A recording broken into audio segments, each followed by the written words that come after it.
people? So I'm here with your Raw review.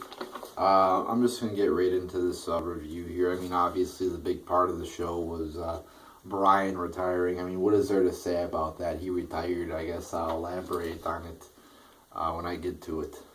But I want to talk about a few things before I get to the meat and potatoes of this review. I want to talk about WWE just plugging everything. Like, they keep plugging the fucking network. It's like I'm watching Raw, and they're like, well, Nikki Bella has this horrible neck injury. You know, she, like, almost died. It's, like, life-threatening or whatever the fuck. And then they turn that into this very serious thing, you know, of a neck injury. I mean, we all know neck injuries are very serious. Could kill you if you break your neck, I've heard. You know, they're very life-threatening or career-threatening, whatever the fuck you want to say. Then they turn it into, oh, well, I'm sure Nikki Bella is going to be watching a lot of the WWE Network in her time recuperating. It's like, really? I mean, and then you got Daniel Bryan's entrance, possibly his, you know, this is a big fucking entrance. Daniel Bryan is retiring. Well, by the way, guys, make sure to tune into SportsCenter tomorrow. It's like, come on, stop plugging all this bullshit. And then they like, every fucking segment, they're like, yeah, oh, Ric Flair, what's your favorite moment on the WWE Network? Or, Paige, I was watching on the WWE Network yesterday. It's like every fucking segment has something about the WWE Network. Like, that's going to get people to buy it. And then they create this weird-ass song, $9.99. Shut the fuck up, alright? A goddamn motherfucking song isn't going to get us to buy the fucking network. Putting on a good-ass product will get people to buy the network. You think just because somebody hears a song, oh, $9.99, oh, I'm going to go buy the network now. That's a really good song. No, that's not how it works, Vince. People will buy the network if they see if the product's good. See, now I already got my paper all scrunched up because I'm already pissed off about the network and all that shit. But let me just get into the fucking review. So we get the show started off with Stephanie McMahon coming out for a fucking contract signing. It was pretty short, which wasn't a horrible thing. I mean, a lot of these Raw promos go on for like 20 minutes, and you're like, what the fuck? This is pointless. So this contract signing was, it was short, which was good. They got a little bit of a brawl in there. Would have liked it to be a little bit longer, but I mean, I guess it got the job done, got the point across. Brock Lesnar kicked some ass. That was kind of cool there. So, I mean, but it was mediocre. I mean, big deal. They brawled for 20 fucking seconds. That was the only good part. It's like, come on, we need more fucking good shit than that. So that was mediocre way to start off the show there. Then we get, I see Kevin Owens come out, So Kevin Owens comes out, and I'm like, they better not fucking have Owens versus Dolph Ziggler. And sure enough, you hear, I'm here to show the world, I'm here. Yeah, fucking, I'm so sick of this fucking match. Owens versus Ziggler is fucking stale as shit. He does the same old shit. He comes on and he spins around and he shakes his ass. Like, come on. I'm so sick of that. He's been a babyface forever. He's bland, he's boring. He hasn't changed one bit since he turned face back, in 2013, 3 years ago, almost. It's like, give me a break. And we've seen this match like 10,000 times, and it hasn't been good. Because it's not significant. We all know nothing's going to come out. Like, I remember they did, like, Bryan versus Orton, like, 3 times, like, 2 years ago. And it was different because it meant something. Because if Bryan won, everybody was, that was like the summer of Bryan. Everybody was all into Bryan and shit. So if Bryan won those matches, it means something because he's going to raise up in the company and people like him. It's like, nobody's going to be raised up. I mean, Ziggler, nobody likes Ziggler anymore because he's a jobber and he hasn't done anything good.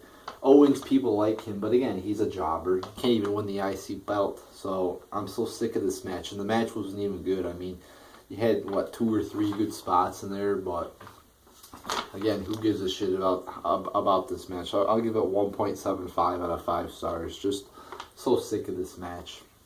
Then we get Charlotte defeating Alicia Fox.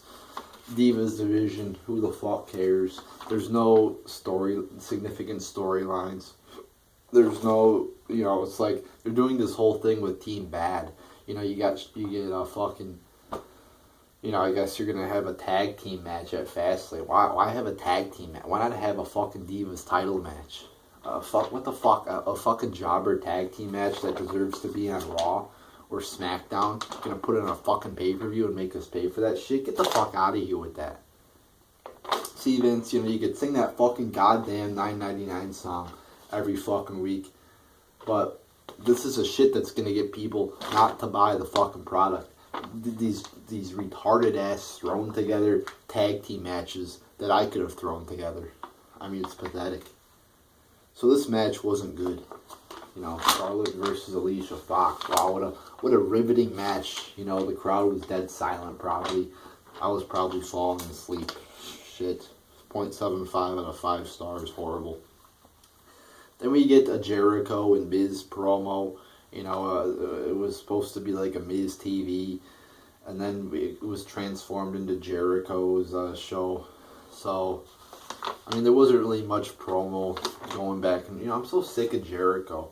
Jericho is so PG now, it's ridiculous. He's doing the Rudy Tooty. And the thing that gets me is there's adults in the crowd actually laughing at it. It's awful. Awful. The jokes on the fucking popsicle sticks are 10 times better than his jokes. Give me I'm just so sick of Jericho. Looking back at some of his promos, I'll plug the WWE Network, you could go back and watch 15 years ago. This is what they should really say. You could go back on the WWE Network 15 years ago when the product was 1,000,000 times better and the ratings were like 4 times higher. And the crowd was 10 times louder. And you could go back and watch some of Jericho actually cutting adult promos, mature promos, and funny promos. Compared to now, where they're geared towards 7-year-olds. And, you got a few retarded adults who probably have not graduated college, still living in their mother's basement laughing at this shit. Who the fuck would laugh at Rudy Tooty Pooty? Only a loser would laugh at that. So then we get, AJ Styles coming out. We get a little bit of a brawl. It's nothing really significant. I feel like Styles isn't really being used to the utmost ability because it's like he's feuding with The Miz. Really? The Miz? The Miz is on Raw like half the time.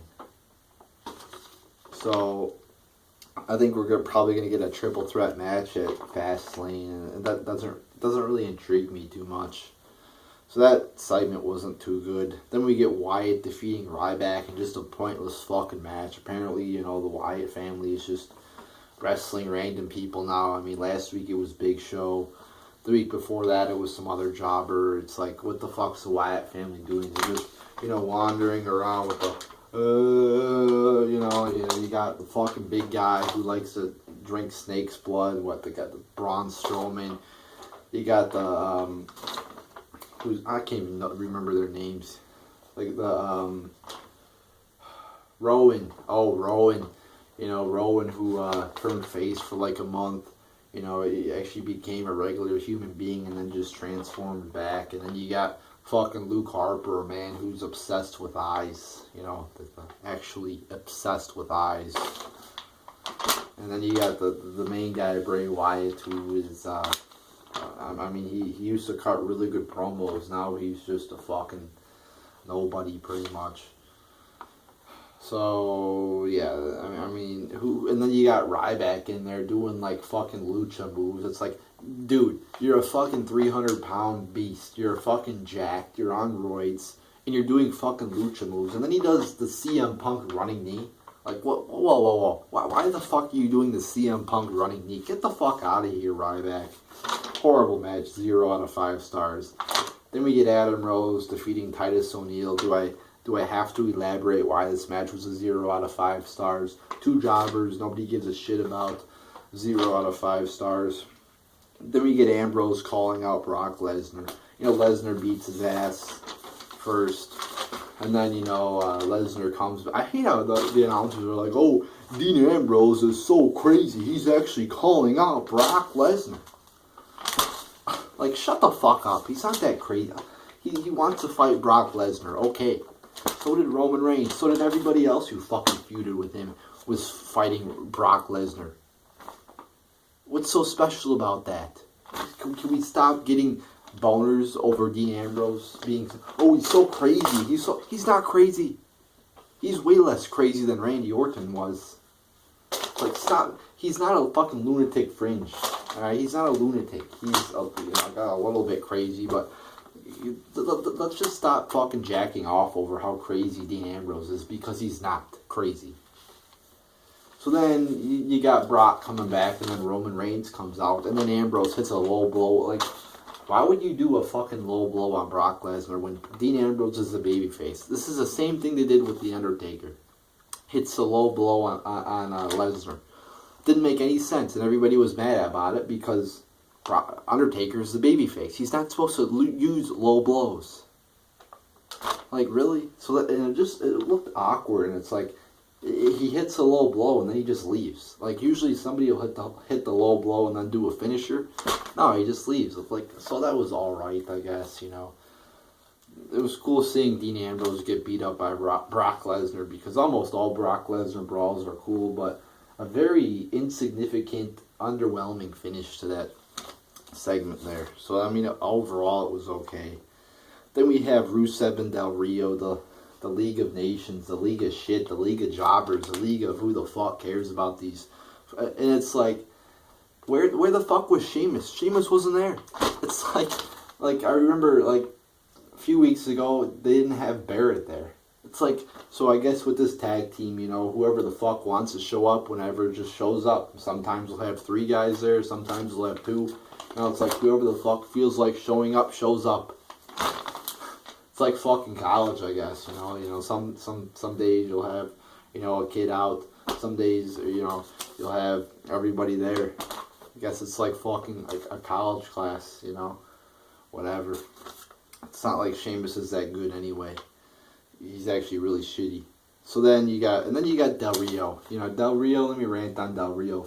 I see him doing this. He after he won, he stands up on the ropes and he spins his hand around like a umpire does after a home run in baseball.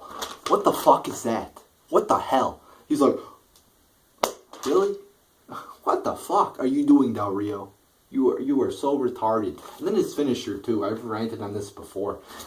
His finisher is so stupid because the opponent has to pull himself up by himself. If in real life, if I was his opponent, if I was Del Rio's opponent, you wouldn't pull yourself up. Oh my god, it's the worst finisher I've ever seen in my life. It's so fucking fake. And I get, WWE could, you could stretch it a little bit, stretch the reality a little bit, but I mean, this much is just it's too out of line. Fuck that. It's dumb. So I'll give that match a 0.5 star out of 5. Just dumb. Oh, Sin Cara return. Oh yeah, Sin Cara return. Oh, and then you get Michael Cole. Oh, Sin Cara is back after a serious shoulder injury. What, serious? And then he goes, he got injured last month. Serious means like 6 months, not 1 month. You idiot, Michael Cole. Then we get Tamina defeating Sasha Banks. Another just boring, fucking pointless jobber diva tag match that nobody gives a shit about. Again, you could fucking drop a pin and hear it in that arena. So 0 out of 5 stars for this match. Just so sick of this dysfunctional divas division.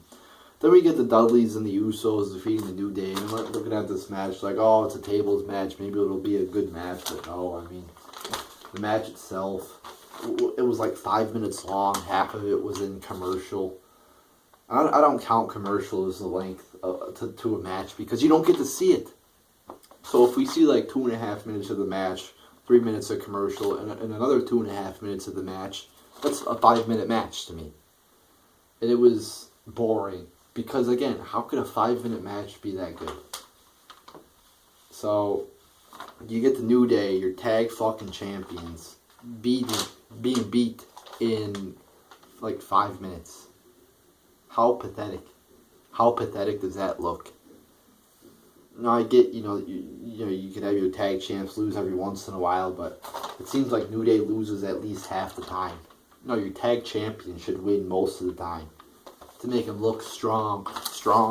To make your fucking belts look prestigious. But their belts look like pieces of shit.